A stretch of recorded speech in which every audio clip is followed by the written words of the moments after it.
이것을 물어야 됩니다. 그럴 때 비로소 다른 사람을 내 몸과 같이 사랑하여야 한다고 하는 하나님의 음성의 진실성을 느끼게 될 거예요. 여기 강도 만난 자의 곁을 지나간 제사장, 레위인 어떻습니까? 한결같이 이 강도 만난 사람을 지나가다 보고 어떤 생각을 가졌겠어요? 아이고 참 안 됐다, 불쌍하다. 어쩌면 한 발 내딛고 자기의 주머니에 손을 넣어서 손수건을 꺼내서 저 사람의 피라도 닦아줘야 되겠다고 그런 마음을 가졌을지 몰라요. 그러나 순간 어떤 생활을 했습니까? 어떤 생각을 했겠습니까? 내가 왜 전혀 알지 못하는 저 사람에게 자비를 베풀어야 되는가? 그런 생각을 했습니다. 이 사람은 전혀 내가 알 수가 없다. 이 사람은 내 이웃도 아니다.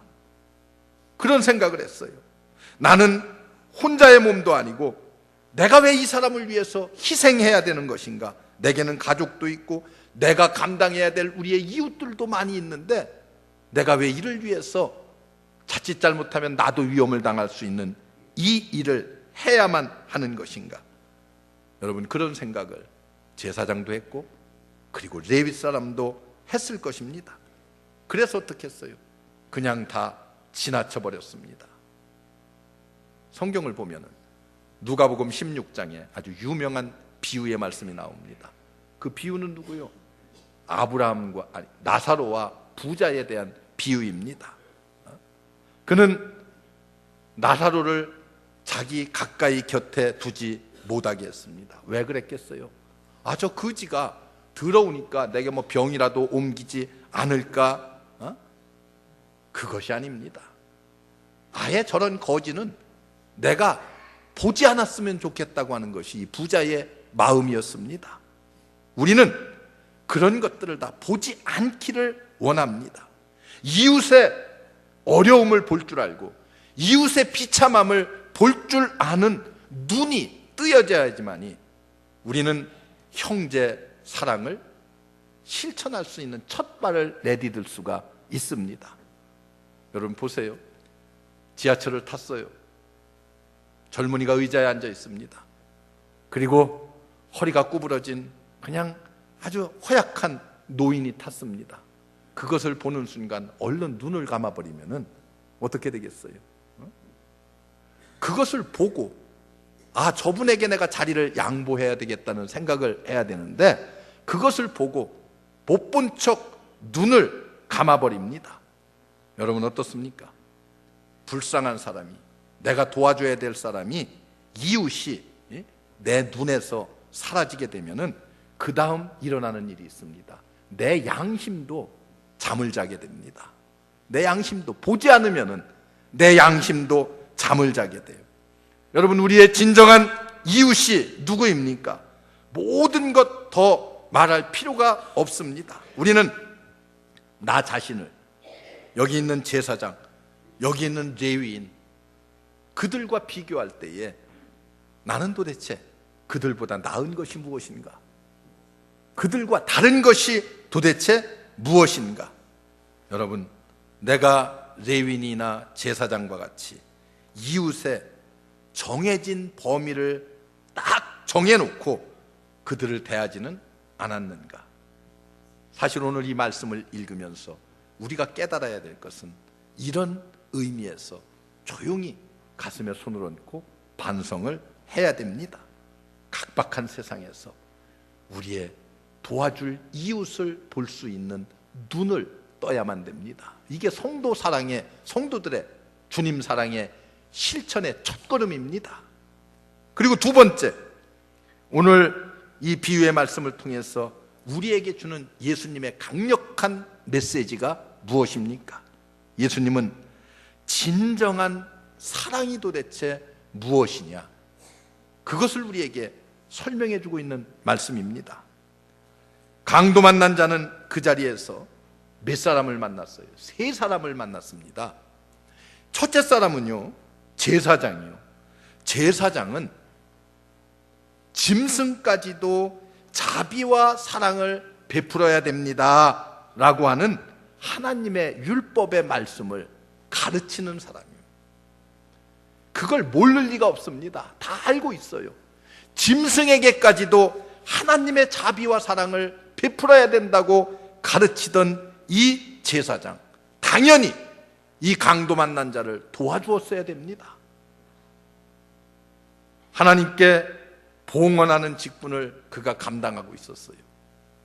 그가 아마 이제 성전을 떠나서 집으로 돌아가는 길이었는지 모르겠습니다. 거기에 하나님의 사랑이 필요한 이 사람에게 당연히 긍휼을 베풀어야 됐습니다. 그 당시에 사마리아에는요 12,000명의 한 명꼴의 제사장이 있었습니다. 12,000명의 한 명꼴의 지도자인 이 제사장이 어떻게 했어요? 율법을 통해서 하나님을 사랑하고 이웃을 사랑하는 이 사랑의 법칙을 몰랐을 리 만무합니다. 그럼에도 어떻게 해요? 무정하게 그냥 지나쳤습니다. 두 번째는 레위 사람입니다. 바리새인보다는 낮은 신분이었어요, 그 당시에. 그렇지만은 레위인도 성전에서 예배를 돕는 예배 사역자였습니다.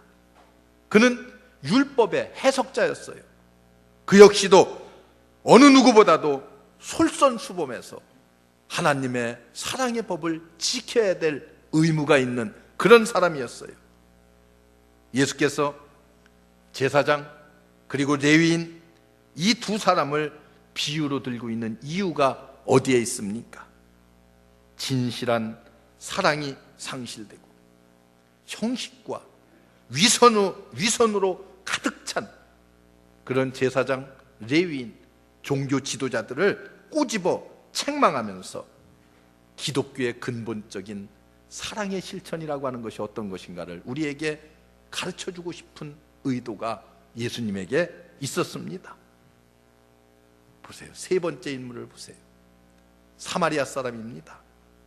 이들은 이방인과 유대인의 피가 혼합돼서 나온 그런 반특권 계층의 사람들이었습니다.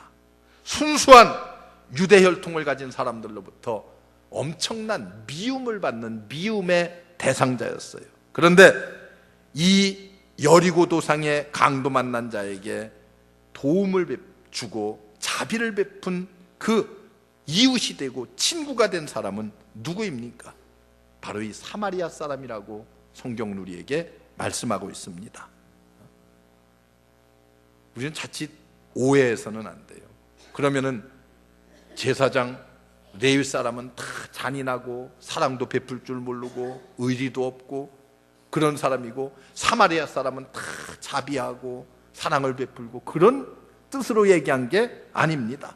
사마리아 사람 중에도 나쁜 사람이 있을 수 있고 제사장이나 레위 사람 가운데서도 사랑을 베풀 수 있는 좋은 사람들이 얼마든지 있습니다. 그러나 이 비유의 말씀을 우리 주님께서 하는 것은 아직도 위선과 교만과 오만으로 가득 차 있는 두 부류의 사람, 유대인들에게 경종을 울리기 위해서 우리 주님께서 이 말씀을 던지고 있습니다.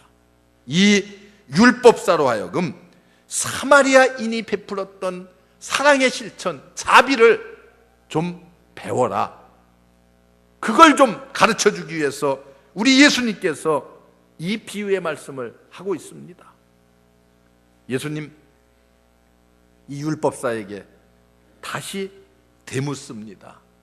너는 이 세 사람 중에 누가 강도 만난 자의 이웃이 되겠느냐? 이렇게 물어요. 이 율법사가 대답합니다. 자비를 베푼 자니이다. 다른 말로 대답할 말이 없어요. 자비라고 하는 것은요, 사랑을 가장 구체적으로 실천하는 것을 자비라고 그래요.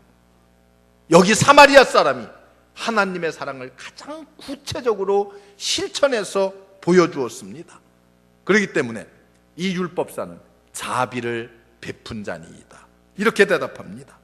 그래서 예수님은 그를 집으로 보내면서 이렇게 마지막 아주 결정적인 한마디를 덧붙입니다. 가서 너도 이와 같이 하라. 가서 너도 내 도움을 필요로 하는 내 이웃에게 이와 똑같이 행하라 하나님의 명령이라는 거예요. 이게 진정한 사랑이라는 것입니다. 이는 긍휼을 베풀었던, 자비를 베풀었던 이 사마리아 사람과 같이 너도 그렇게 행하라, 이렇게 말씀하고 있습니다. 이 방법만이 내 이웃이 누구인지를 알게 될 것이다. 우리의 이웃이 누구입니까? 우리 집으로부터 반경 100m, 200m 내에 사는 사람이 내 이웃이라고 생각합니까? 우리의 이웃은 내 도움을 필요로 하는 사람이 있다고 하면 우리의 이웃입니다. 내가 도와줄 여력이 있고 능력이 있다고 하면 그에게 도움의 손길을 우리가 펴야만 됩니다. 우리 주님께서 이 사건을 통해서 우리에게 주시는 중요한 메시지가 무엇입니까? 그가 어려움을 당하는 사람이 누구인가는 알 필요도 없습니다. 물어볼 필요도 없어요. 어떤 사람, 그와 우리와 어떤 관계가 성립되어 있는지 그것도 알 필요도 없습니다. 그저 내 도움을 필요로 하는 사람이 있다고 하면은, 내가 도와줄 능력이 있다고 하면은 그를 돕는 것, 이것이 곧 이웃사랑이라고 우리 하나님께서 우리에게 그렇게 말씀하고 있습니다. 여러분, 결코 마음만 가지고 사랑을 할 수 없습니다. 결코 감정만을 가지고 우리는 사랑을 실천할 수가 없습니다. 사랑은 언제나 실천에 그 의미를 두고 있습니다. 이웃사랑은 마음보다 실천이 훨씬 더 중요합니다.